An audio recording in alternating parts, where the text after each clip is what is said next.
Hello friends, मैं गौरव और जैसे कि हम सभी मानते आए हैं, we are probably the most advance civilisation in the world.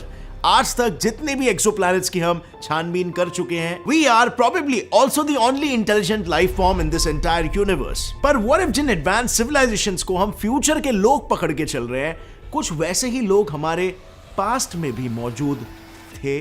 Well, this is called the Silurian hypothesis, जिसे रिसेंटली 2019 में गैविन श्मिथ और एडम फ्रैंक ने प्रपोज किया था in order to make us realise कि हम अपनी एडवांस सिविलाइजेशंस की खोज में कितने इग्नोरेंट और सेल्फ ऑब्सेस्ड हो रहे हैं। हम बेसिकली पहले से ये मान के चलते हैं कि पास्ट के civilisations could have never been so advance and therefore कोई इस पॉसिबिलिटी को जांचना भी नहीं चाहता है कि पुराने एडवांस सिविलाइजेशंस के फॉसिल रिकॉर्ड्स शायद अननोटिसेबल भी हो सकते हैं। I mean, just imagine, कल को हमारी पूरी इंसानी सभ्यता किसी महामारी या नेचुरल कैलामिटी या ऐसी किसी वजह से विलुप्त हो जाती है। क्या लगता है आज से 100-200 मिलियन सालों बाद इसके कितने चांसेस है हमारे बाद जन्म लेने वाले एडवांस सिविलाइजेशंस हमारे एग्जिस्टेंस के बारे में जान भी पाएंगे? या इवन बियॉन्ड दैट, हम एक एडवांस सिविलाइजेशन थे, क्या वो ये मान पाएंगे? आई नो, अब बहुत से लोग ये कहेंगे कि ह्यूमंस इतने बड़े बड़े मैन मेड मेगा स्ट्रक्चर्स बना चुके हैं, हमने complex machines, non biodegradable plastic से दुनिया पर अपनी छाप छोड़ी है। आखिर किसी ना किसी को तो फॉसिल्स के रूप में हमारे एग्जिस्टेंस और एडवांसमेंट के सबूत मिल ही जाएंगे। Well, not as easy as you may think. Let me explain. You see, dinosaurs ने इस पृथ्वी पर 150 मिलियन सालों से भी ज्यादा समय के लिए राज किया था और सभी स्पीशीज को मिला के वो एटलीस्ट ट्रिलियंस की तादाद में पृथ्वी पर घूमा करते थे। पर येट उनके प्रॉपर कंप्लीट फॉसिल्स हमें ऑलमोस्ट ना के बराबर मिले, mainly because earth's tectonic plates are always shifting. इसकी वजह से इजराइल का नीगेव डेजर्ट इकलौता ऐसा large scale expose land surface बचा है जो एटलीस्ट 1.8 मिलियन साल पुराना है। उसके अलावा बाकी के सभी एंशिएंट लैंड सरफेसेस जो भी थे वो आज जमीन की गहराइयों में धंस चुके हैं। अब ऐसे में चलो, अगर लक बाय चांस कोई छोटा मोटा ancient surface further tectonic shifting की वजह से ऊपर राइज भी हो जाता है, फिर भी second reason that pops up is that fossilization is an extremely rare phenomenon। एक कॉमन इंसान को में भी लगेगा फॉसिलाइजेशन या फॉसिल्स तो एकदम कॉमन बात है, कोई भी डेड रिमेन्स फॉसिलाइज हो जाते हैं, लेकिन ऐसा नहीं होता है। आप खुद ही सोचो, आज से महज 66 से 70 मिलियन सालों पहले लेट क्रेटेशियस पीरियड में टीरेक्स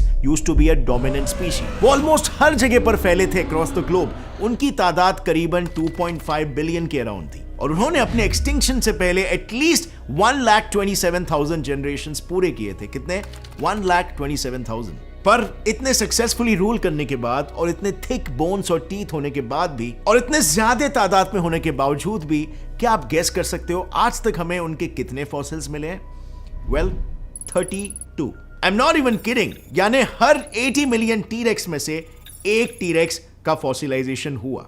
अब फॉसिल्स के अलावा जमीन के अंदर के डिफरेंट लेयर्स, एंशिएंट आइस में ट्रैप्ड पानी और हवा और टेक्टोनिक प्लेट्स के मूवमेंट्स को स्टडी करके भी आर्कियोलॉजिस्ट अर्थ की हिस्ट्री को भी स्टडी करते हैं। लेकिन फॉसिल्स आफ्टर ऑल बने होते ऑर्गेनिक चीजों से, विच इज बेसिकली कार्बन और बोन्स जैसे ऑर्गेनिक मटेरियल्स को फॉसिल्स में कन्वर्ट होने के लिए बहुत ही ज्यादा स्पेसिफिक कंडीशंस की जरूरत होती है। और ऐसे में व्हाट आर द चांसेस कि हमें 100 मिलियन ईयर्स पहले के किसी सिविलाइजेशन के फॉसिल्स मिल भी पाएंगे?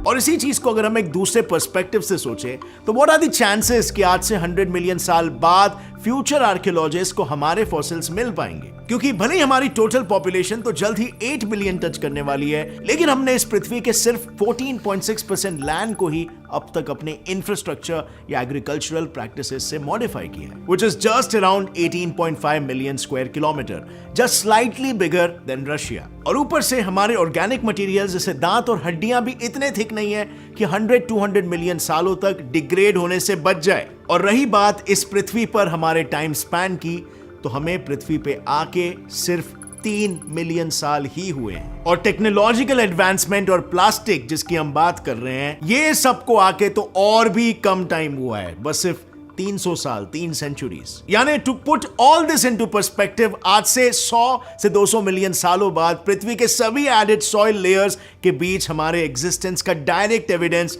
बस कुछ ही सेंटीमीटर्स में समाया होगा, which can be almost unnoticeable for the next civilization। यानी कल को अगर सिर्फ फॉसिल रिकॉर्ड्स के बेसिस पर देखा गया तो आज से 100 या 200 मिलियन सालों बाद even we would have never been existed for them। जो भी सिविलाइजेशंस फॉसिल्स ढूंढने निकलेगी, meaning we need something indirect जो हमारे अस्तित्व को फ्यूचर के आर्कियोलॉजिस्ट के सामने प्रूफ कर पाए, कोई इनडायरेक्ट मेथड। लेकिन कैसे? वेल, एक्चुअली में मिड 18th सेंचुरी से ही ह्यूमंस ने मशीनों के जरिए फॉसिल फ्यूल्स के रूप में दबे हुए करीब आधे टन कार्बन को हवा में उड़ाया और पानी में मिला दिया है। And this can be an important clue for the future generations, क्योंकि यस, भले ही हमारी पृथ्वी अपने पूरे लाइफ स्पैन में अब तक कई बार वोल्केनिक इरप्शंस जैसे नेचुरल रीजन से ग्लोबल वार्मिंग को पीरियोडिकली एक्सपीरियंस करती आई है, लेकिन वोल्केनिक इरप्शंस इन इटसेल्फ जो कार्बन डाइऑक्साइड जैसे ग्रीन हाउस गैसेस निकालते हैं, उनमें कार्बन का हेवियर आइसोटोप C13 प्रेजेंट होता है। Now it is not the same as fossil fuels को जला के पैदा हुआ carbon dioxide, because living organisms को कार्बन का लाइटर आइसोटोप C12 एब्जॉर्ब करने में आसानी होती है, और इसीलिए उनसे बनने वाले फॉसिल फ्यूल्स में भी मेजरली C12 ही होता है। Meaning all that future generations will need to do is उन्हें पहले कब कब सडन ग्लोबल वार्मिंग के इवेंट्स हुए हैं उस टाइमलाइन को एस्टिमेट करना होगा, और फिर उस दौरान बने एंशिएंट आइस कोर्स को खोद निकालना होगा, एंड देन उन आइस कोर्स में ट्रैप्ड एयर बबल्स को केमिकली स्टडी करना होगा, एंड दैट्स इट। जवाब बिल्कुल उनके सामने होगा। अगर उन एयर बबल्स में C13 के मुकाबले C12 से बने ग्रीन हाउस गैसेस ज्यादा हुए, तो इसका मतलब साफ होगा उस पर्टिकुलर टाइमलाइन में ग्लोबल वार्मिंग के लिए फॉसिल फ्यूल जिम्मेदार थे, नेचुरल कॉजेस नहीं।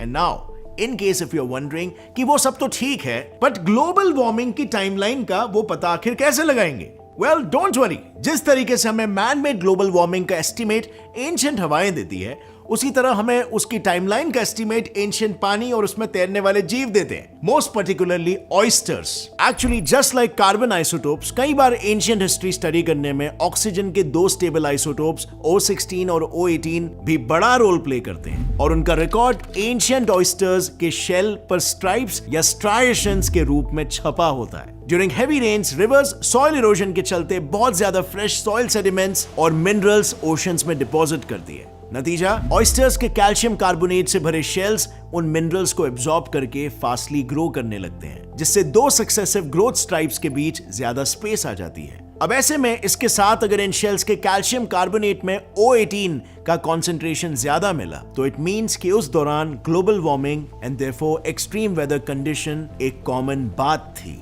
क्योंकि O16 और O18 दोनों ही एटम्स मोर और लेस प्रोपोर्शनली ही एनवायरनमेंट में प्रेजेंट होते हैं। जस्ट ड्यूरिंग ग्लोबल वार्मिंग हल्का O16 ज्यादा रेडिली इवेपोरेट हो जाता है, और मजबूरन ऑयस्टर्स को अपने कैल्शियम कार्बोनेट शेल्स में हेवियर O18 को इनकॉर्पोरेट करना पड़ता है। बट वेट अ मिनट, क्या फ्यूचर में सिर्फ इतना सा डेटा काफी होगा हमें एडवांस सिविलाइजेशन के एग्जिस्टेंस को साबित करने के लिए? वेल, सी, साइंटिफिक स्टडीज में there is no such thing as enough data, क्योंकि हर एक एक्स्ट्रा पीस ऑफ इंफॉर्मेशन किसी हाइपोथेसिस को थियरी, और थियरी से उस मॉडल के प्रेडिक्टिव और मैथमेटिकल इंप्लीकेशन साबित करने में हेल्प करती है। And in our case the next possible clue can be our unusual sedimentological records, क्योंकि हर एडवांस सिविलाइजेशन सॉइल की अनगिनत सेडिमेंटल लेयर्स में अपनी एक अनयूजुअल येट यूनिक छाप छोड़ती है, और हमारे फ्यूचर जनरेशंस को बस उन्हीं पर फोकस करना होगा। मिसाल के तौर पर, बिकॉज ऑफ आर्टिफिशियल फर्टिलाइजर्स जिनमें भर भर के नाइट्रोजन को डाला जाता है,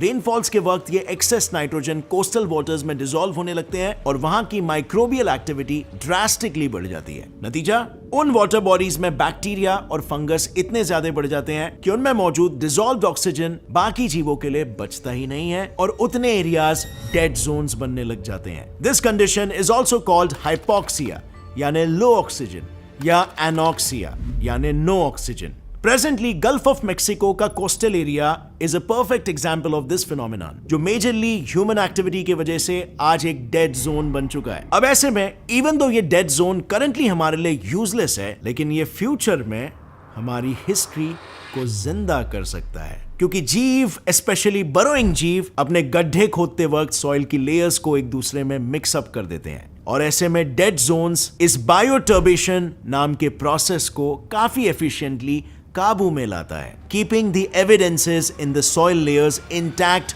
for millions of years. Evidences like non-naturally occurring synthetics like chlorofluorocarbons, यानी CFCs, more particularly C2F6 and SF6. Then rare elements जैसे कि gold, nickel, platinum, etc. या फिर radioactive transuranic elements like plutonium-244 and curium-247. ये सभी चीजें या तो आर्टिफिशियली लैब में बनाई जाती है या तो फिर जमीन के नीचे से माइन किया जाता है. मीनिंग किसी एक ही लेयर में अगर ये चीजें ज्यादा क्वांटिटी में डिस्पर्स्ड मिली तो it clearly can be a sign of an ancient advanced civilisation. So friends, हमने अब तक क्या क्या सीखा? फ्यूचर सिविलाइजेशंस को हमारे एडवांसमेंट को प्रूव करने के लिए 4 मेजर चीजों पर फोकस करना होगा. नंबर 1, C12 के मुकाबले C13 आइसोटोप का ड्रॉप होना. नंबर 2, ओशियानिक कैल्शियम कार्बोनेट में O16 के जगह पर O18 का होना, which directly means global warming. Number 3, water bodies में ऑक्सीजन की कमी leading to anoxia. And lastly, number 4, rare or synthetic elements and compounds का प्रेजेंस हमारी मिट्टी में. बट वेट अ मिनट, ये सारी चीजें तो हमारे पास्ट में भी हुई है during the Palaeocene Eocene thermal maximum age. आज से करीबन 56 मिलियन साल पहले जब पृथ्वी पैलियोसीन से इयोसीन एरा में ट्रांजिशन कर रही थी, तब ग्लोबल टेम्परेचर करीब 5 से 7 डिग्री सेल्सियस इतना बढ़ गया था in a matter of just 5000 years. Now कई साइंटिस्ट ये मानते हैं कि उस दौरान अटलांटिक ओशन में स्थित नॉर्थ अटलांटिक इग्नियस प्रोविंस में कुछ वोल्केनिक इरप्शंस हुए थे and they burn the fossil fuels present in the layers above it, जिससे फिर दे से फॉसिल कार्बन यानी C12 एटमॉस्फेयर में बढ़ गया. But then there are still a lot of things that are not adding up. इसी पीरियड में mammals पूरे नॉर्थ अमेरिकन कॉन्टिनेंट पर फैले थे और इस पीरियड के सेडिमेंट्री लेयर्स में मेटल्स का कॉन्सेंट्रेशन भी यूजुअल से ज्यादा पाया गया है. क्या ये सब बस एक इत्तेफाक है या ये किसी एडवांस्ड एंशिएंट सिविलाइजेशन के एग्जिस्टेंस का इनडायरेक्ट सबूत है? वेल फ्रेंड्स, इस सिल्यूरियन हाइपोथेसिस को प्रपोज करने वाले एडम फ्रैंक ने खुद द अटलांटिक आर्टिकल में ये क्लियर किया कि ये एक हाइपोथेसिस है जिससे वो भी खुद पूरी तरीके से एग्री नहीं करते हैं.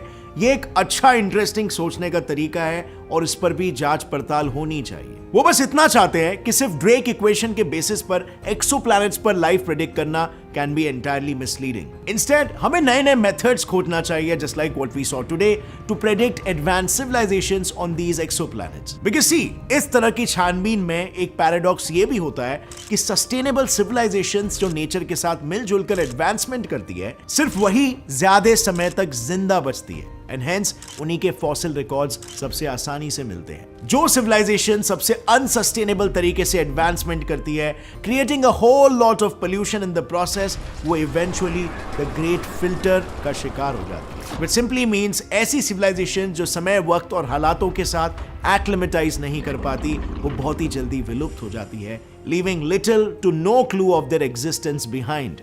खैर, इस पर आपकी क्या राय है फ्रेंड्स? क्या आपको लगता है सिल्यूरियन हाइपोथेसिस भी एक बहुत ही इफेक्टिव मेथड हो सकता है एडवांस लाइफ फॉर्म को ढूंढने का? अगर हाँ तो नीचे कमेंट्स में लिखना. अगर आप बिलीव नहीं करते हो, आपको लगता है कि हमें बाहर ही ढूंढना चाहिए एक्स्ट्रा टेरेस्ट्रियल लाइफ को, so yes, comment down below. मैं पर्सनली ऐसा ही समझता हूं. आई बिलीव कि इंटेलिजेंट लाइफ के हमसे पहले अर्थ पे होने के चांसेस बहुत ही कम है और हमें शायद बाहर ही ज्यादा ढूंढना चाहिए. बट ये मेरा पर्सनल ओपिनियन है. आप अपनी राय को नीचे शेयर करना और अगर आपको इस वीडियो से कुछ भी नया सीखने मिला, एक लाइक जरूर ठोकना. Gets and fly science channel को भी सब्सक्राइब कर लो और बेल नोटिफिकेशन दबाओ ताकि आगे आने वाली ऐसे इंटरेस्टिंग और नॉलेजेबल वीडियोस आप कभी भी मिस ना कर सको. As always friends, stay curious, keep learning and keep growing. जय हिंद.